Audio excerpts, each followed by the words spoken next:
فيهما اللهم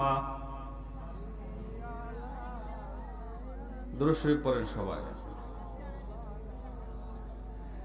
وعلى آل سيدنا مولانا محمد اللهم صل على سيدنا مولانا محمد وعلى آل سيدنا مولانا محمد বারোই রবিউল আউয়াল বিশ্ব নবীর আগমন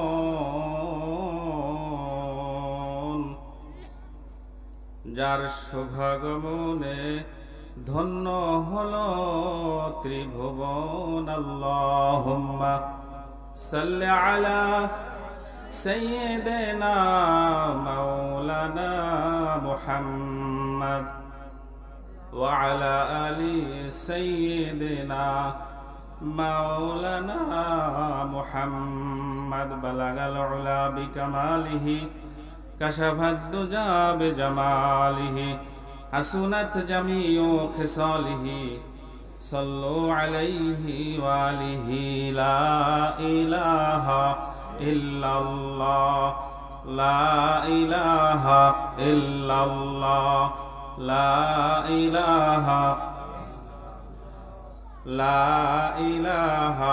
إلا الله لا إله إلا الله لا إله إلا الله لا إله নেই কেহ নেই আল্লাহ ছাড়া নেই কেহ নেই আল্লাহ ছাড়া লা ইলাহা ইল্লাল্লাহ লা ইলাহা ইল্লাল্লাহ লা ইলাহা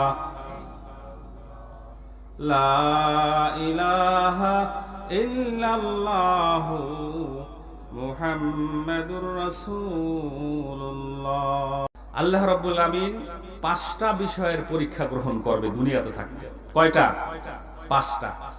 এই 5টা বিষয়ের সম্পর্কে যারা কৃতকার্য হবে এ বিষয়ে আল্লাহ তাদেরকে সুসংবাদ দিয়েছেন, অবশ্যই সবেরই তাদেরকে আল্লাহ সুসংবাদ দান করেছেন। সুবহানাল্লাহ করে সেই 5টা বিষয় আমাদের জানা দরকার আছে না? এরপরে আমি একটি হাদিস শরীফ তেলাওয়াত করেছি। আল্লাহ রাসূল বলেন ইন্নাল জান্নাতা তাশতাকু ইলা খামসাতি নফর। আল্লাহ রাসূল বলেন 5টি বিষয় যারা গুরুত্ব দান করবে,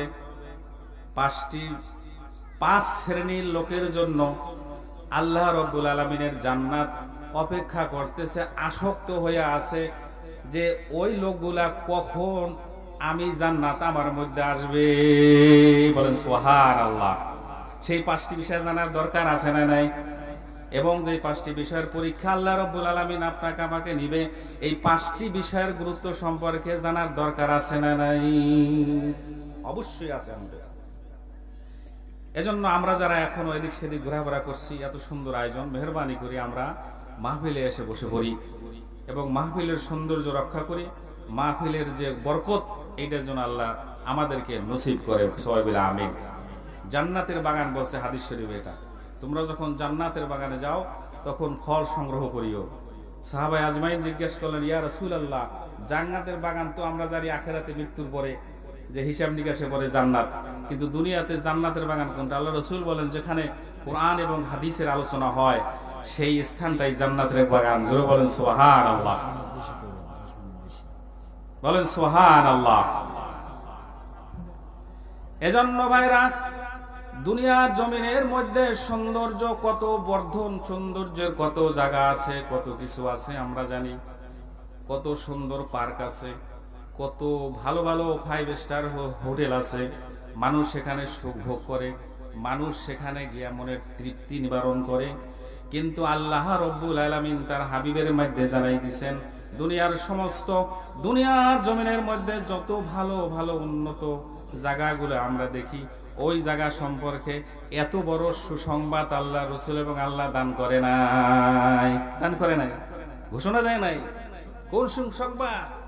যেখানে আল্লাহ রব্বুল আলামিনের কোরআনে কারীম এবং নবী আলাইহিস সালাতু ওয়াস সালামের হাদিস শরীফ তেলাওয়াত করা হয়, এ সম্পর্কে আলোচনা করা হয়, আল্লাহর জিকির করা হয়। এই স্থানটার এত মূল্য, এত মূল্য, এত মূল্য আল্লাহ দিয়েছেন। আল্লাহ রসুল বলেন ওই স্থানটা হলো জান্নাতের বাগান। এজন্য ভাইরা আমরা জান্নাতের বাগানে বসতে পেরে খুশি না বেজার? জোরে বলুন, খুশি না বেজার? জান্নাতের বাগানে আমরা বসতে পেরে যদি খুশি হয়ে থাকি, তাহলে যে সকল ভাইরা এই মাইকের আওয়াজ শুনতেছেন, মেহেরবানি করিয়া এই জান্নাতের বাগানে এসে বসে পড়ি। সবাই আমরা এসে পড়ি, সবাই। এদিক সেদিক বহু লোক দেখা যাইতেছে, আমরা কিছু সময়ের জন্য এই জান্নাতের বাগানে বসে যাই। এই মাহফিল কি কালকে হবে বলেন? গতকাল হয়েছে? হয় নাই।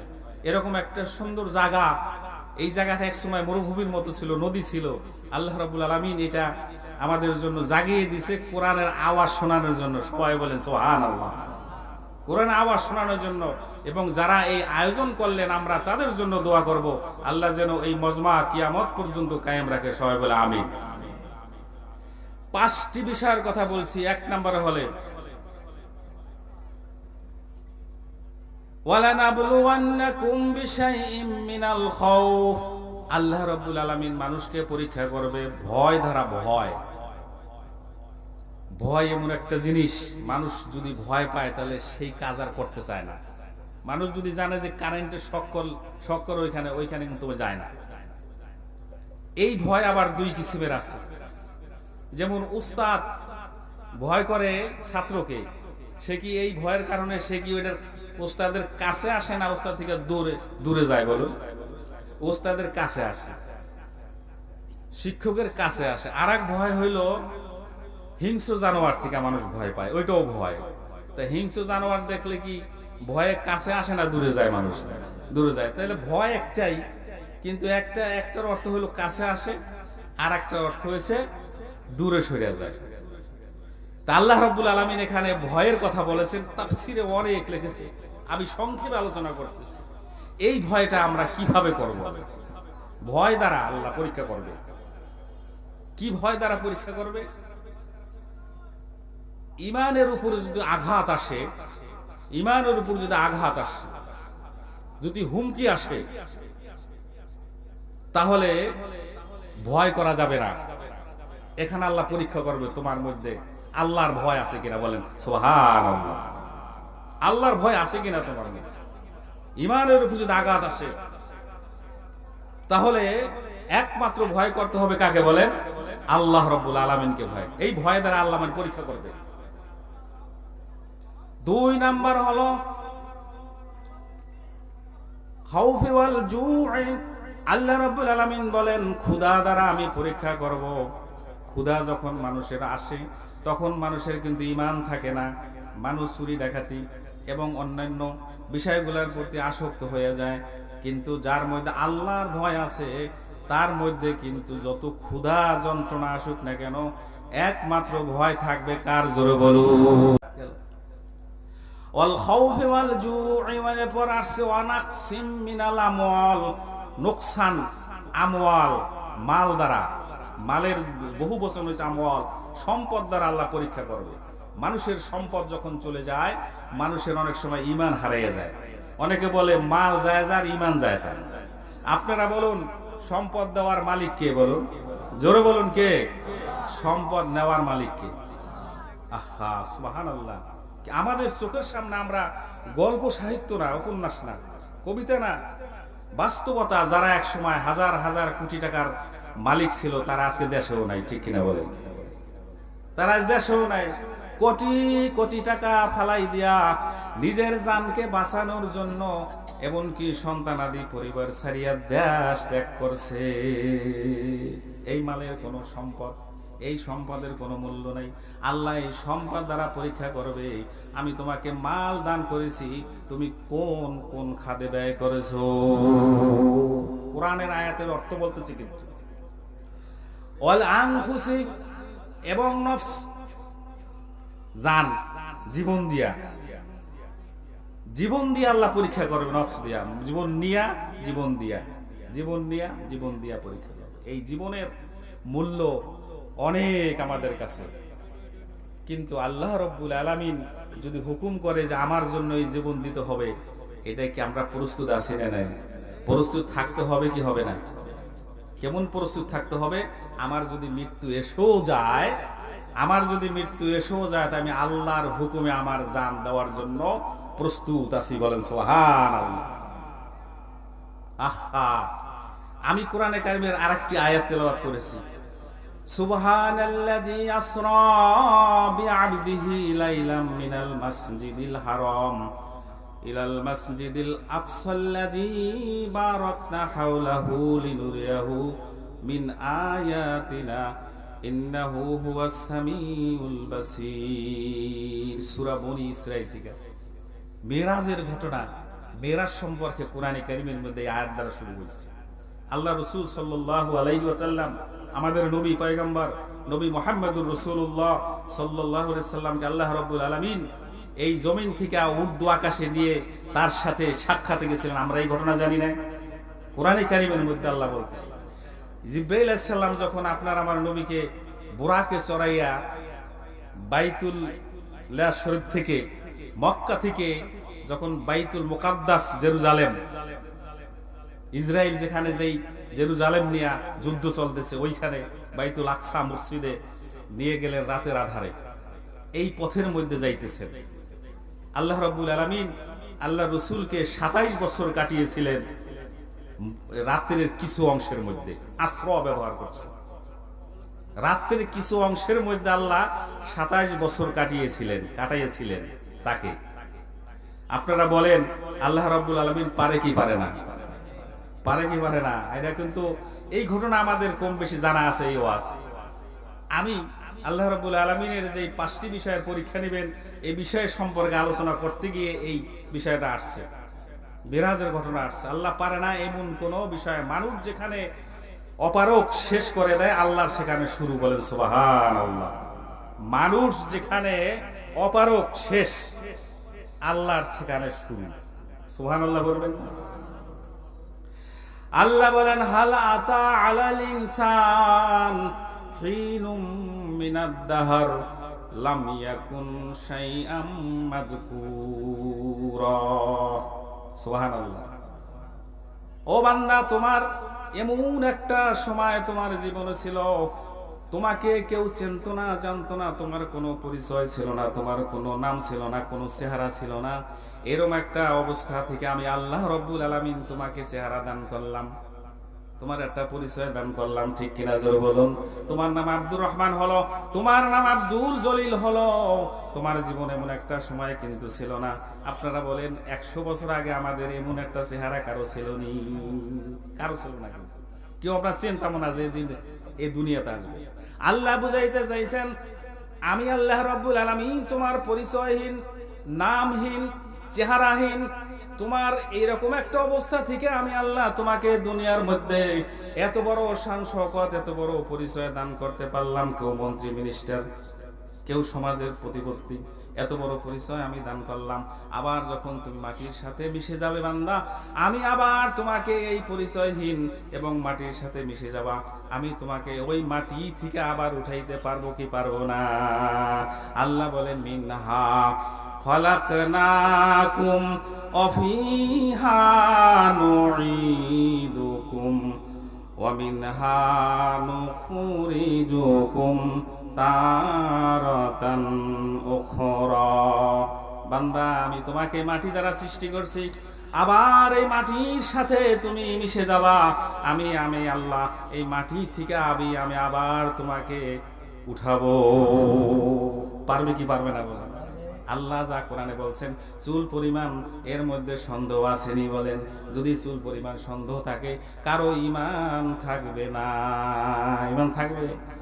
আমি বলতেছিলাম, আল্লাহ রাসূল সাল্লাল্লাহু আলাইহি সাল্লাম যখন মিরাজের দিকে রওনা হলেন, জিবরাইল আলাইহিস সালাম হুজুর সাল্লাল্লাহু আলাইহি সাল্লামকে বাইতুল্লাহ থেকে মসজিদে আকসা পর্যন্ত যখন বুরাকে ভ্রমণ করতেছিলেন, বুরাকে ভ্রমণ করতে করতে করতে করতে হঠাৎ করে একটা স্থানে আসলেন, সেখানে বুরাক থামাই দিলেন, বললেন, ইয়া রাসূলুল্লাহ, এই স্থানের নাম হলো মদিনা, এই স্থানের নাম হলো মদিনা। এই মদিনার নাম আগে আরেকটা নাম ছিল। এই মদিনায় আপনার এক সময় হবে, আপনার দেশের লোকেরা আপনাকে তাড়িয়ে দেবে, তখন এই মদিনায় আপনি আসবেন, এইখানে 2 রাকাত নামাজ পড়ে। আল্লাহ রাসূল সেখানে 2 রাকাত নামাজ পড়ে। নামাজ পড়ার পরে আবার তিনি বুরাকে চললেন, চড়ার পরে কিছু দূর আগালেন, আগানোর পরে হঠাৎ করে তার নাকের ভিতরে একটা ঘেরান, জান্নাতের ঘেরান আসলো। জান্নাতের ঘেরান আসতেছে। আল্লাহ রাসূল বলেন, জিবরাইল, এখন কেন আমি জান্নাতের ঘ্রাণ পাইতেছি? আমার মনে হয় জান্নাত অতি নিকটে। জিবরাইল বলেন, ইয়া রাসূলুল্লাহ, আপনি কি বলেন? এখন তো কেবল শুরু হলো, এরপর যায় আপনাকে কেবল বাইতুল্লাহ শরীফ থেকে মসজিদ আকসা পর্যন্ত যাইতে পারি নাই, আপনি কিভাবে এখানে জান্নাতের ঘ্রাণ পাবেন? জান্নাত তো অনেক দূরে, অনেক দূরে, অনেক দূরে, আপনি কিভাবে এখানে জান্নাতের ঘ্রাণ পাবেন? সাথে সাথে আল্লাহ রাব্বুল আলামিন জিবরাইলকে জানাই দিলেন, জিবরাইল, তুমি আমার হাবিবকে জানিয়ে দাও, এখানে তিনি জান্নাতের ঘ্রাণ ঠিকই পেয়েছে। বহুদিন পূর্বে, আজ থেকে 2000 বছর পূর্বে আমার 3 জন বান্দাকে এখানে কবরের সাময়িত করা হয়েছিল। সেই কবর থেকে জান্নাতের ঘ্রাণ বাহির হইতেছে, সেই কবর থেকে জান্নাতের ঘ্রাণ বাহির হইতেছে। আল্লাহ রাসূল বললেন, জিবরাইল, বলো কি, এই 2000 বছর পূর্বে যাদের কবর দেওয়া হয়েছে, সেখান কবর থেকে জান্নাতের ঘ্রাণ বাহির হইতেছে? আমাকে ঘটনাকে কইল। আল্লাহ রাব্বুল আলামিন তার হাবিবকে সান্ত্বনা দেওয়ার জন্য, তার হাবিবের মনের আশা পূরণ করার জন্য জিবরাইলকে বললেন, জিবরাইল, তুমি ঘটনা বলে দাও। জিবরাইল তো আল্লাহ যতক্ষণ না জানাবে, জিবরাইল কি ঘটনা জানবে? বলেন, যতক্ষণ আল্লাহ যাকে যা জানাবেন সে সেইটা জানতে পারবে। হাজার হাজার বছর আগের ঘটনা আমরা কিভাবে জানছি? কোনো বৈজ্ঞানিক, কোনো ঐতিহাসিক কোনো ঘটনা 2000-5000 বছর আগের ঘটনা তারা জানে না। কোরআন থেকে তারা এগুলো সব রিসার্চ করছে। বলে সুবহানাল্লাহ। মহাপ্লাবনে যে হাজার হাজার লক্ষ লক্ষ মানুষ মারা গেছে, তা আবার সারা পৃথিবীর লয় হয়ে গেছে, এই ঘটনা মানুষ জানতোই না যদি কোরআন এটা না থাকতো। সাদ্দাদের, তারপরে এইরকম বহু ঘটনা আছে যেগুলা কোরআনে না পাইলে মানুষ জানতো না। যাই হোক, হযরতে জিবরাইল বলেন, ইয়া রাসূলুল্লাহ, হাবিব আল্লাহ, বহুদিন পূর্বে, 2000 বছর পূর্বে প্রায়, হযরতে মূসা আলাইহিস সালামের জামানার ঘটনা। হযরতে মূসা আলাইহিস সালামের জামানার ঘটনা। একজন বান্দি ছিল, দাসী ছিল। মূসা ফেরাউনের একজন দাসী ছিল। ফেরাউন একজন দাসী ছিল। সেই দাসীর 2টা কন্যা সন্তান, এবং দাসীকে এইখানে দাফন করা হয়েছে। এই কবর থেকে জান্নাতের ঘ্রাণ বাহির হইতেছে। লা ইলাহা ইল্লাল্লাহ, লা ইলাহা ইল্লাল্লাহ, লা ইলাহা ইল্লাল্লাহু মুহাম্মাদুর রাসূলুল্লাহ। আল্লাহ রাসূল যেখানে, জিবরাইল কিভাবে এত বছর পূর্বে কবর দেওয়ার পরও এই কবর থেকে কিভাবে জান্নাতের ঘ্রাণ বাইর হইল বুঝলাম। 3 জন দাসী, 3 জন লোকের কবর, 3 জন লোকের এখানে কবর দেওয়া হয়েছে, সেখান থেকে ঘ্রাণ আসতেছে, জান্নাতের ঘ্রাণ হারি। এই ঘ্রাণটা কিভাবে আসলো? বলল, তারা ঈমান বাঁচানোর জন্য ওই নমরুদ ফেরাউনকে তিনি ভয় করে নাই, তাদের জীবন উৎসর্গ করিয়া দিছে। আল্লাহ রাব্বুল আলামিন তাদের জীবন উৎসর্গ করার কারণে, তাদের জীবন উৎসর্গ করে দিছে আল্লাহর নামে। উৎসর্গ করার কারণে আল্লাহ এত মহব্বত করছেন, এত ভালোবাসছেন। আল্লাহ রাব্বুল আলামিন কিয়ামত পর্যন্ত, এমনকি এখনো সেই জায়গায় গেলে জান্নাতের ঘ্রাণ পাওয়া যায়। আল্লাহ এত পছন্দ করছেন তাদের আল্লাহর পথে জীবনটাকে উৎসর্গ করে দেওয়াকে। বহু লোক তো জীবন উৎসর্গ করে দিতেছে, কিন্তু সবার মর্যাদা একরকম নয়। বহু নামাজি তো আমরা আছি, আপনারা বলেন সব নামাজির মর্যাদা কি আল্লাহর কাছে একরকম হবে? হবে না।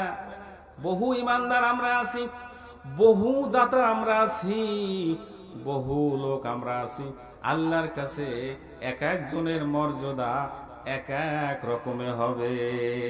বহু ভালো ভালো লোক ছিল আরবের বুকে, কিন্তু আল্লাহ রাব্বুল আলামিনের হাবিব এত হাবশী গোলাম বেলালকে কেন মসজিদে নববীর মুয়াজ্জিন নিয়োগ করলেন? কেন নিয়োগ করলেন? এত ভালো ভালো চেহারার লোক থাকতে তার অন্তরের খবর আল্লাহ রাব্বুল আলামিন জানে যে আমাকে কে বেশি মহব্বত করে। কারণ আল্লাহ বলেন, ইন্না আকরামাকুম ইনদাল্লাহি আতকাকুম। আল্লাহ বলে যে আমাকে বেশি ভালোবাসে আমি ওই বান্দাকে যে আমাকে বেশি ভয় করে। ওই যে ভয়ের ব্যাখ্যাটা আগে দিছি, কিন্তু ভয় দুই প্রকার। আল্লাহকে ভয় করার মানে কি আল্লাহ থেকে দূরে যাওয়া নেই। আল্লাহকে ভয় করার অর্থ হয়েছে আল্লাহর হুকুমগুলা যে বেশি বেশি পালন করে। এজন্য আল্লাহ বলছেন, ইন্না আকরামাকুম ইনদাল্লাহি আতকাকুম। আল্লাহ বলেন আমাকে যে বেশি ভয় করে আমার নিকট সে সবচেয়ে বেশি মর্যাদা।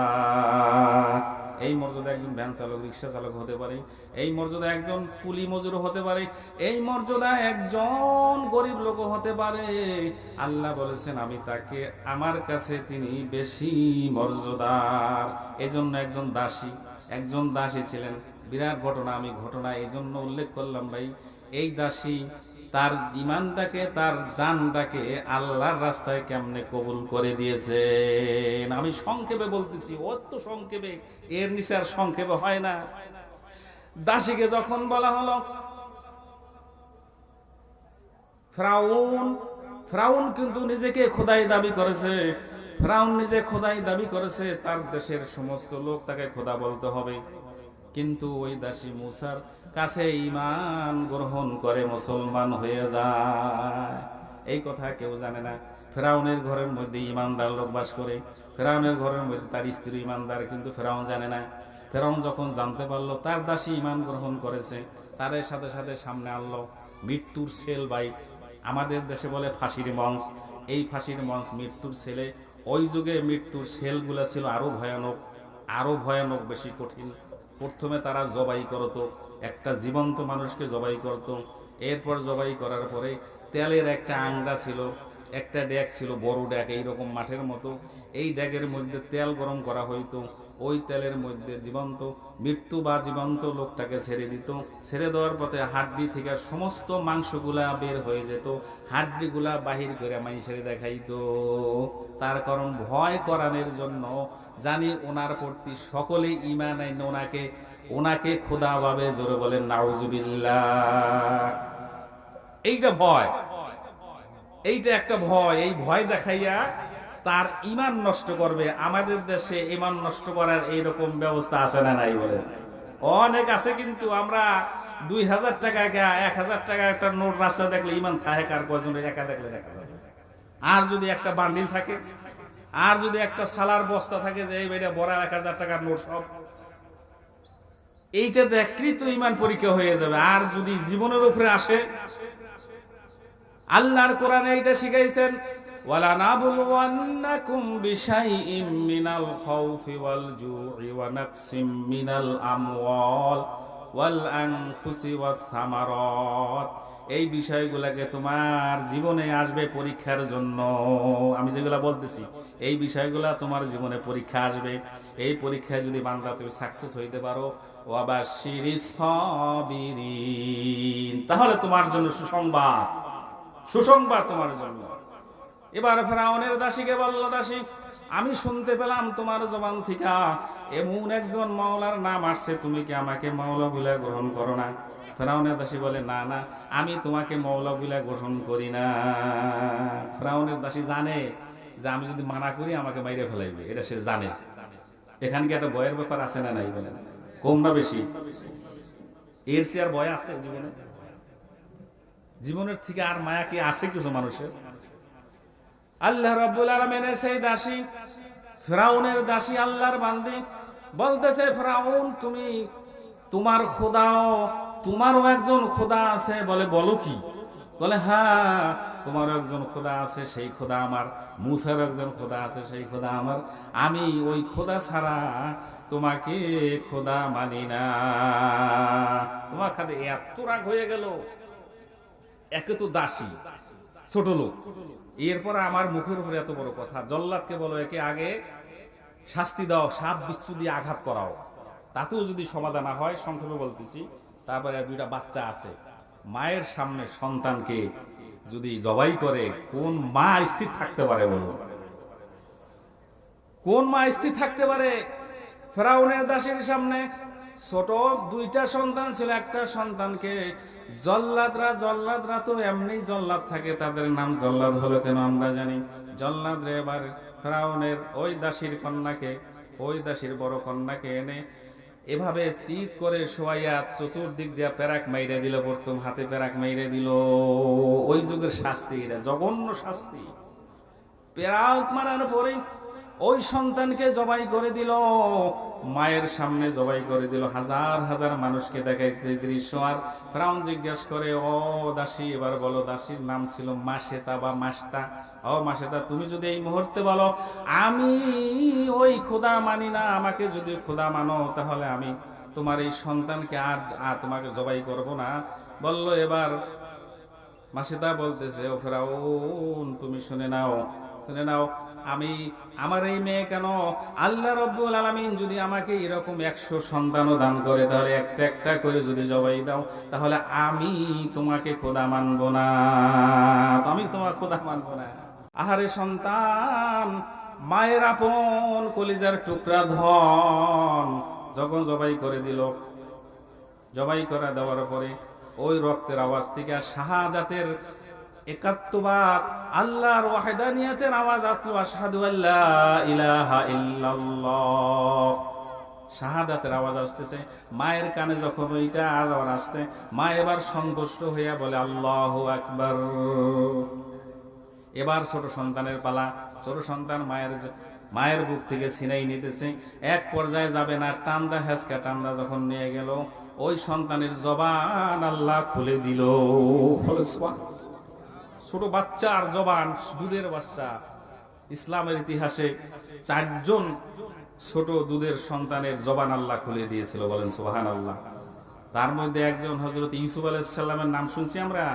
ইউসুফ আলাইহিস সালাম যখন জুলাইখা তার প্রেমে আসক্ত হইয়া তাকে কুকর্ম করার জন্য আক্রমণ করেছিল, বাদশার দরবারে বিচার দিল, ইউসুফ বলল যে ও ইউসুফরে দোষী করলো, তখন ইউসুফ একজন সাক্ষী মানছিল, এই সাক্ষীটা ছিল দুধের বাচ্চা, বলেন সুবহানাল্লাহ। 4 জন বাচ্চা এরকম আল্লাহ তাদের জবান থেকে কথা বলাইছে, তার মধ্যে ওই একজন আর আরেকজন এই যে মাসে তার কোলের বাচ্চা, বলেন সুবহানাল্লাহ। কোলের বাচ্চাকে যখন ফেরাউন এভাবে টান হেসরা মেরে নিয়ে যায়, মায়ের কলিজা খান খান হয়ে যায়, বাচ্চার জবান খুলে যায়। এবার বাচ্চা বলতেছে, মাগো তুমি চিন্তা করো না। বাচ্চা ছোট দুধের বাচ্চার জবান থেকে যখন আওয়াজ আসে, মা তুমি চিন্তা করো না, আল্লাহ রাব্বুল আলামিনের জান্নাত অপেক্ষা করে, তুমি তোমার ঈমান থেকে এক চুল নড়বা না, তুমি তোমার ঈমান থেকে এক চুল নড়বা না, তুমি আমার জন্য একটু চিন্তা করবা না। বাচ্চার জবান থেকে যখন এই আওয়াজ আসে, তখন তার ঈমান আরো মজবুত হয়ে যায়, বলেন সুবহানাল্লাহ সুবহানাল্লাহ। এভাবে করে করে ওদের 13 জনকে হত্যা করার পরে তারপর ওই আগুনের মধ্যে, তৈলের মধ্যে শাস্তি দিয়ে এই হাড়গুলা উঠায়। এইটা যখন মাসেদাকে জবাই করবে, তখন জবাইয়ের পূর্বে একটা শেষ ইচ্ছা, ওই যুগের তোমার কোনো ইচ্ছা আছে জিজ্ঞাসা করতেছে, বলে হ্যাঁ আমার একটা ইচ্ছা আছে। কি? আমার জবাই করার পরে যখন আগুনের মধ্যে, তেলের মধ্যে দিয়ে আমার হাড়গুলা বিচ্ছিন্ন করা হবে, আমার একটা অনুরোধ, আমার এই সন্তানদের হাড় আর আমার হাড়গুলা তুমি এক জায়গায় মাটি দিয়ে রাখো, বলেন সুবহানাল্লাহ। সন্তানের মহব্বত, মায়ের সন্তানের মহব্বত আমি তো জড়াই ধরতে পারি না, হাড়গুলা যেন একত্র থাকে, সুবহানাল্লাহ বলবেন না? এবার তার ওয়াদা অনুযায়ী মৃত্যুর পরে হাড়গুলা ওইখানায় কবর দিয়া রাখছে। আল্লাহ রাসূল যখন মেরাজে যাইতেছিলেন, সুবহানাল্লাযী আসরা বিআবদিহি, ওই পথে যাওয়ার পথে আমি যে কথা বলতেছিলাম যে জান্নাতের ঘ্রাণ পাইতেছে, আল্লাহ রাসূল বলে, জিবরাইল কোন এখানে কিসের জান্নাতের ঘ্রাণ আসতেছে? কোন জান্নাতের ঘ্রাণ আসে? এই যে মাসেদা এবং তার 2 সন্তান, এই হাড়গুলা ওইখানে দাফন করা হয়েছে, ওইখানে কবর দেওয়া হয়েছে, ওই কবর থেকে জান্নাতের ঘ্রাণ আসতেছে। বলেন সুবহানাল্লাহ, সুবহানাল্লাহ। আমি বলতেছিলাম ভাইরা, আল্লাহ তাআলা কোরআনের মধ্যে ঘোষণা করে দিয়েছে, ওয়ালা নাবলুওয়ান্নাকুম বিশাইইম মিনাল খাউফি ওয়াল জু'i ওয়া নাকসিম মিনাল আমওয়ালি ওয়াল আনফুসি ওয়াস সামারাত ওয়া বাশশিরিস সাবিরিন। এর মধ্যে একটা হলো ঈমান, ভয়। তোমার অন্তরের মধ্যে যদি ভয়কে তুমি জাগা দাও, ঈমান বাঁচানোর জন্য ভয় কিছুই না। বলেন সুবহানাল্লাহ। মাসেদা তার জীবনকে একটুও বাঁচানোর চেষ্টা করে নাই, একমাত্র আল্লাহর ভয় তার অন্তরের মধ্যে ছিল। এজন্য তার জীবন উৎসর্গ করে তিনি জান্নাতি হয়ে গেছেন। বলেন সুবহানাল্লাহ। সম্মানিত ভাইরা আমার, আল্লাহ রাব্বুল আলামিনের আয়াতে কারিমা আমাদেরকে বুঝার মতো তৌফিক দান করো সবাই, আমিন। সময় এতই সংক্ষিপ্ত যে বিস্তারিত বলার সুযোগ হয়নি। অল্প কথাই ঈমান যদি মজবুত হয়, আল্লাহ অল্প কথার মধ্যে দিতে পারে। বলেন সুবহানাল্লাহ, মজবুতি করাই দিতে পারে। এজন্য আমি আমার আলোচনা এই পর্যন্ত শেষ করছি। ওমা আলাইনা ইল্লাল বালাগ। আসসালামু আলাইকুম ওয়া রাহমাতুল্লাহি ওয়া বারাকাতুহু। আগামী